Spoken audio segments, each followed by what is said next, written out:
Salut à tous et bienvenue dans ce premier numéro de Discutons. Aujourd'hui, numéro un peu spécial puisque déjà c'est la première et ensuite parce que, comme vous le voyez derrière nous, on est aujourd'hui, symbolique très fort, au Grand Rex pour cette première et ce grâce à la première personne qui est avec nous aujourd'hui, à savoir Damien Maric. Merci Damien, beaucoup. bonjour encore et merci de cette occasion que tu nous donnes. De rien, c'est un plaisir. C'est un lieu qui est rattaché à mon enfance et je me suis dit que si c'est une première, autant dans un très beau lieu comme celui-ci.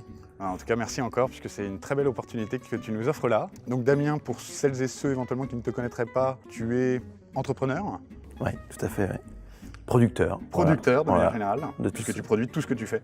Ouais, la majorité, ouais. Bon. Et avec nous également aujourd'hui, pour parler, discuter, Bonjour. Simon, en l'occurrence. Simon qui est un chineur d'appartements Dans la comté. dans la comté, C'est bien ça. C'est ça. Alors, eh bien, moi, messieurs, aujourd'hui, je voulais qu'on discute, qu'on parle, je pense, d'un sujet qui touche un peu tout le monde, si ce n'est complètement tout le monde, à savoir la culture, le savoir. En gros, moi, je pars d'une phrase, chacun son savoir, chacun sa culture. Qu'est-ce que ça évoque pour vous ? Je pense que la première chose par rapport à ça, à la culture, au savoir, en tout cas quand je vois le parcours que j'ai, ça a toujours été relié à la passion en fait. Toujours quelque chose où je pense de nature très curieuse et ça a toujours été, dès que je m'intéressais à des domaines particuliers comme l'archéologie ou encore le cinéma de genre ou encore la littérature anglaise, ça a toujours été lié à un projet, à quelque chose qui m'a fait rentrer par cette porte-là. Et ensuite, après, ça a été un appétit vorace. Insatiable. Voilà, ouais, exactement. Ok.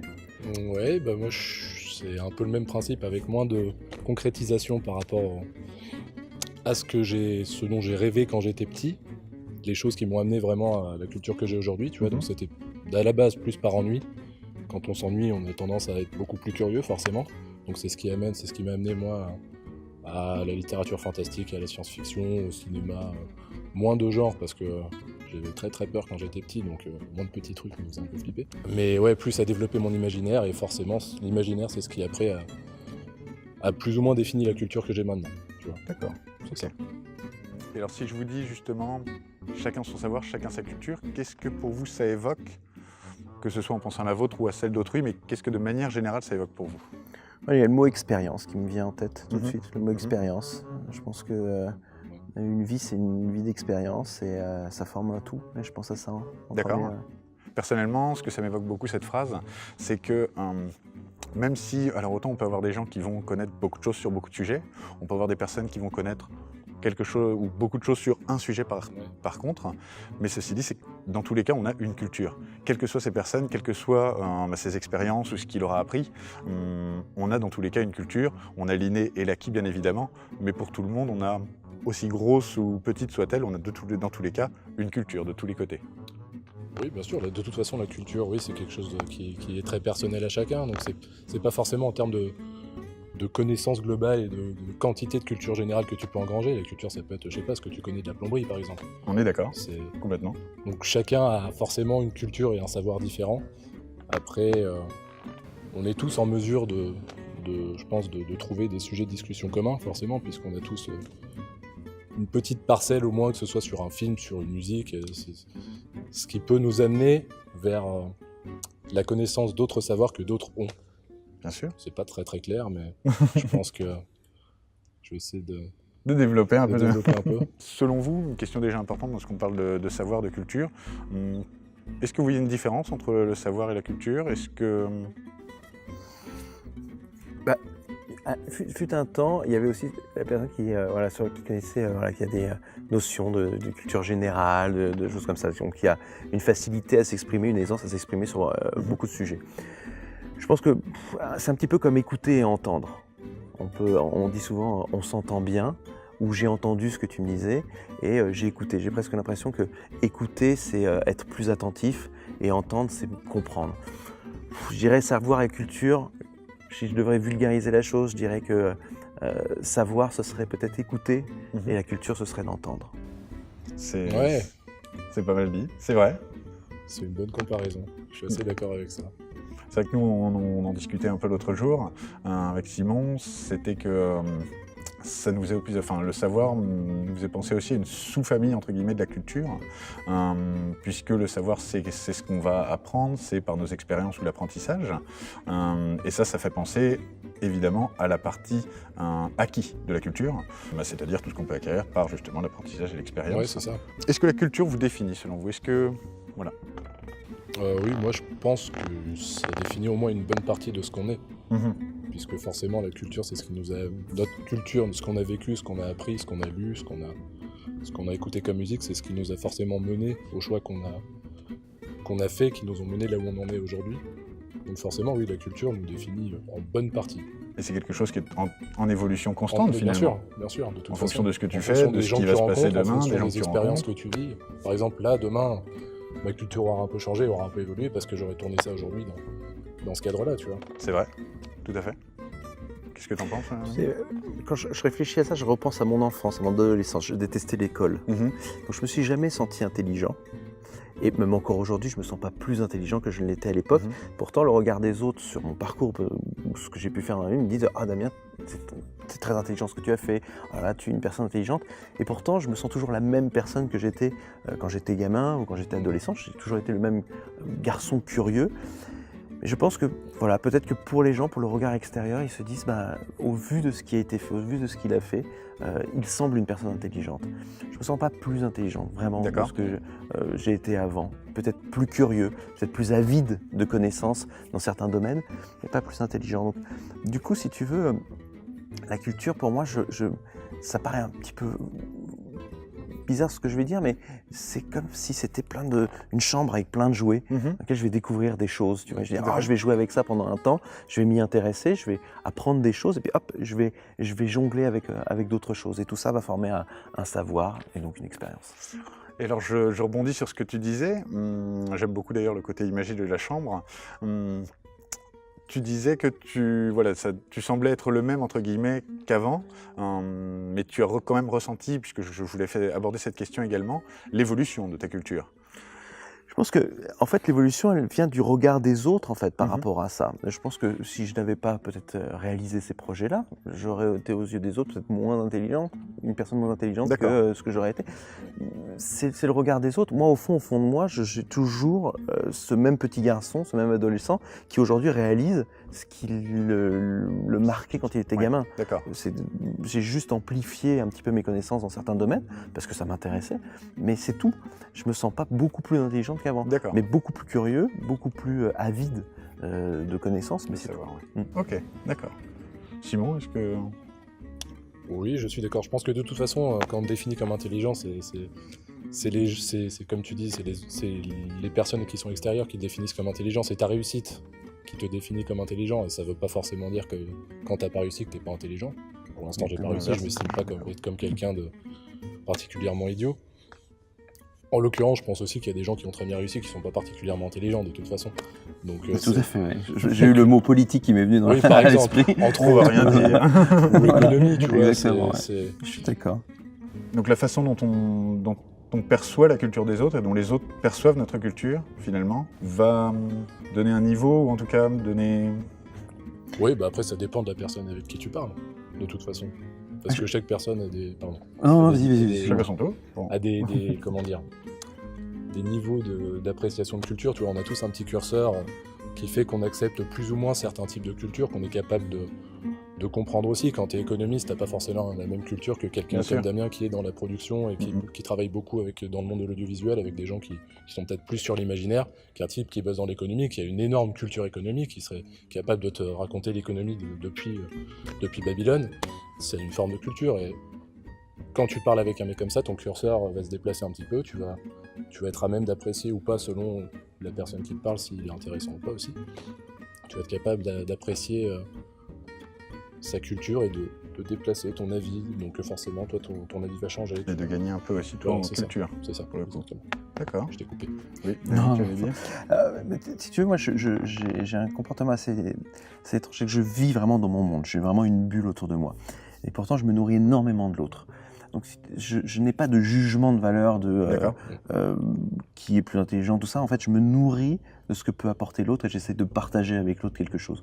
Donc si tu veux, quand je rencontre une personne qui a un univers et que tout d'un coup je me dis tiens, ça m'intéresserait. Par exemple, c'est un magicien. Alors, moi j'adore la magie, donc du coup je me dis tiens, qu'est-ce qu'il sait, qu'est-ce qu'il connaît. Donc je vais me nourrir de l'autre et essayer de partager quelque chose. Et j'ai jamais porté un jugement de valeur sur encore une fois, on parlait tout à l'heure comme une blague de politique, mais je pourrais voir quelqu'un au pouvoir en me disant mais cette personne par ses actes, par ce qu'elle va faire, je trouve ça pas intelligent d'une certaine manière. Oui. Je trouve ça nuit à un peuple, ça nuit à ça. Ouais. Et je me dis pourtant, elle est considérée comme intelligente puisqu'elle est au pouvoir par l'ensemble de trucs. Donc du coup, j'essaie de, malgré moi, je porte un jugement, alors que j'ai dit ma mère, je porte un jugement, mais du coup j'essaie vite de me remettre en question en me disant, de prendre du recul, si elle est là, c'est qu'il s'est passé un truc. C'est que dans son parcours, l'expérience a fait qu'elle en est arrivée là. Et je vais plus me nourrir de cette expérience, de comment... comme si je m'upgradais en fait. Ouais. Et je pense qu'on s'upgrade par les autres. Il y a quelque chose qui me revient souvent en tête. Quand j'étais gamin, j'avais toujours l'impression de me dire je vais réussir par moi-même en fait. Et si j'échoue, c'est à cause de l'autre. Et puis aujourd'hui, vraiment, j'ai ce regard vraiment différent en me disant que tout ce que j'ai pu faire dans ma vie, ce n'était pas dû à moi, mais vraiment à toutes les personnes qui ont fait que ce projet existait.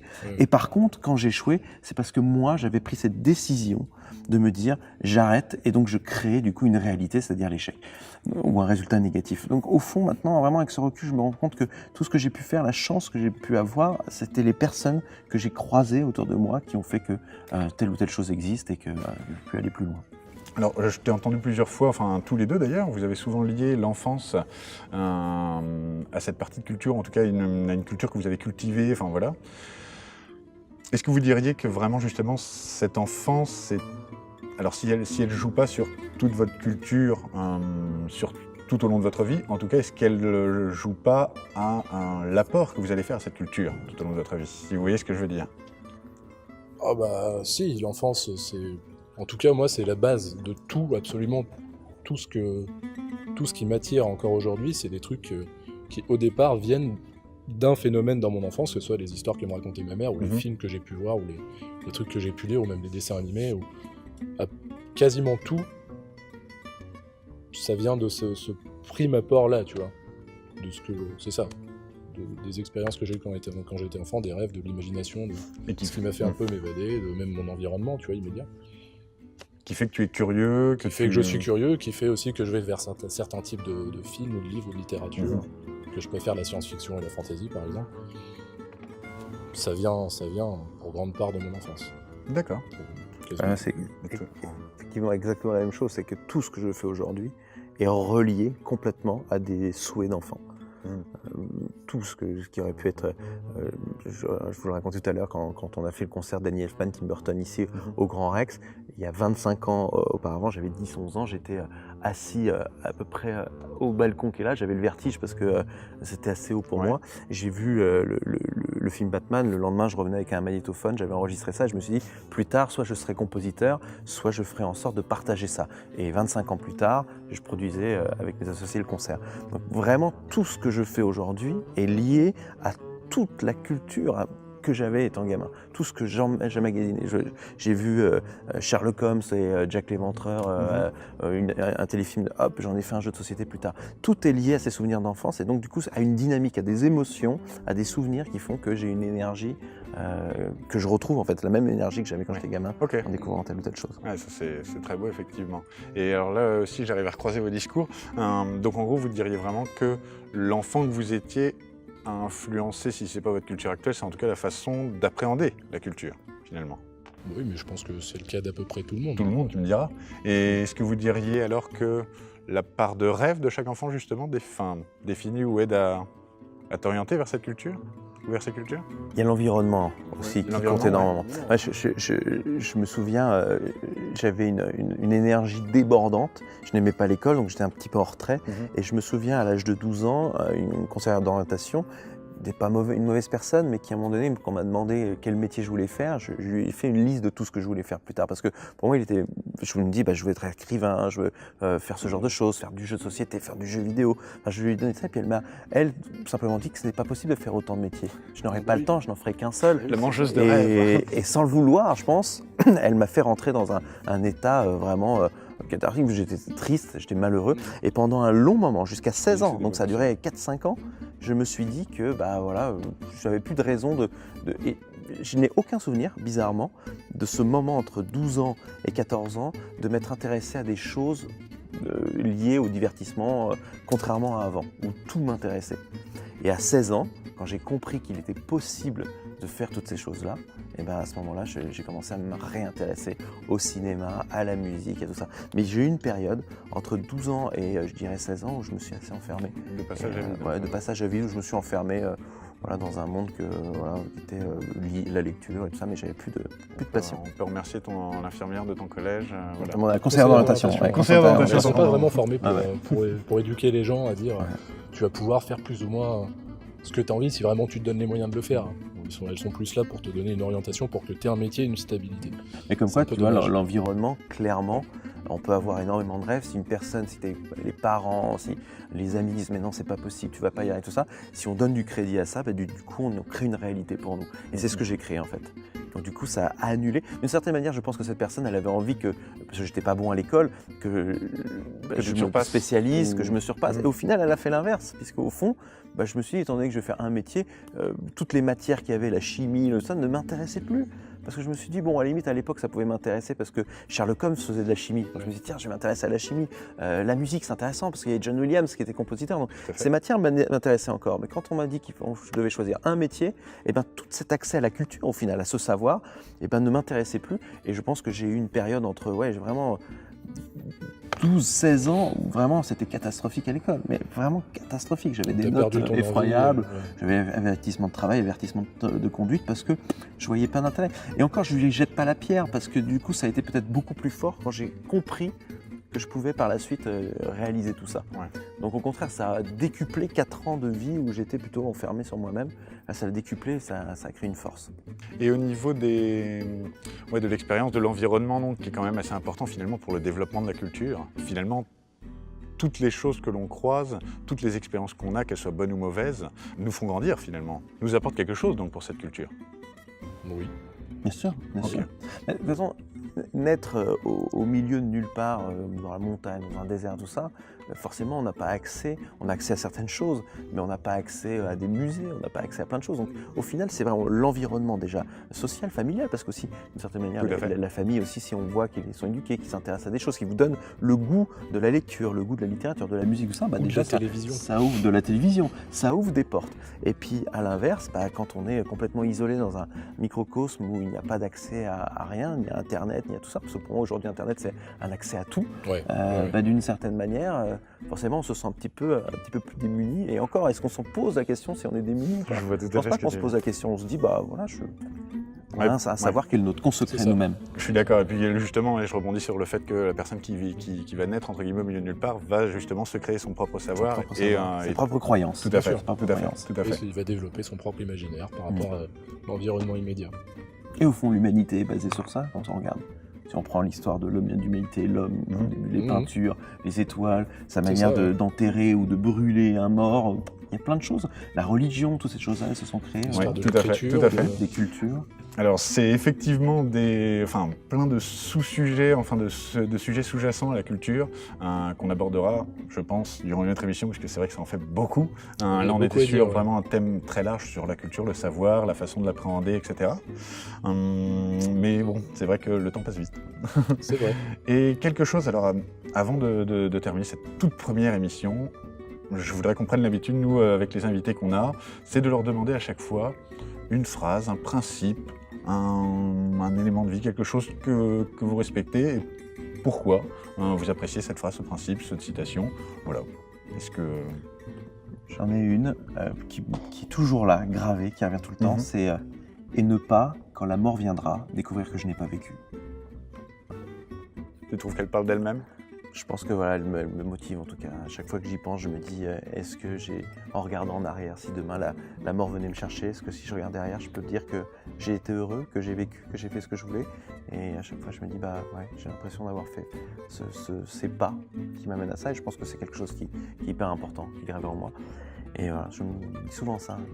Ça se ressent dans ton parcours, je pense, et dans la passion que tu m'as que tu mets quand tu le racontes et quand on voit ce que tu as fait. Donc, Alors moi, j'avais pas pensé à grand chose avant d'arriver là, et puis quand j'ai vu la salle, je me suis dit The Show Must Go On, ça correspond bien à déjà l'état d'esprit du lieu, parce que c'est un lieu de spectacle, et l'état d'esprit aussi de la société dans laquelle on vit, c'est-à-dire que on avance quoi qu'il arrive vers quelque chose, on sait pas trop quoi encore, mais comme on vit aussi dans une société du spectacle, Guy Debord, tout ça, je trouve que ça me correspond bien aussi, tu vois. c'est vrai. Toujours le spectacle et ça doit continuer. Eh bien, sur ces superbes paroles, merci déjà. Mais je t'en prie. Simon, merci beaucoup. Damien, merci beaucoup de vous être Merci. rejoint à nous. Merci à vous de nous avoir suivis et à très très bientôt donc pour un prochain Discutons.